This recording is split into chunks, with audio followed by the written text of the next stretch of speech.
Now let's check in with Dr. Gideon ARIEL, our computer and technical advisor. Dick, in all athletic events that we analyze here, whether it was the gymnast, the boxers, the weightlifter, the basketball, you always have to use shoes. Shoes are very important because that's where you contact with the earth or you contact with the ground.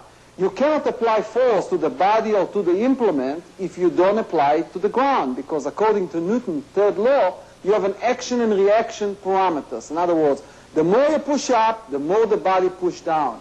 And you have to wear shoes to absorb some of the shock.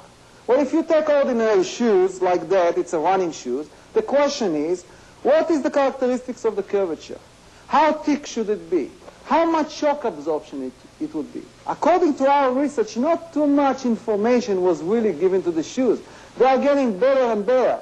But the question is, a shoe that weighs 1 ounce less, is it really a better shoe? What is the best shock absorption characteristics of a shoe? Well, believe it or not, we found out it's not necessarily a material. We designed a shoe where you can inflate the shoe. You can take a little pump here and actually inflate the shoes in, so the shoe is filled up with air. Now when you run on it, you have a fantastic shock absorption. But always remember, the more shock absorption you have, the more energy you lose. For example, let's take a sprinter shoes. When you look on a sprinter shoe has no shock absorption at all, because you want all the forces to go in the direction of the run. So for racing, you don't want shock absorption.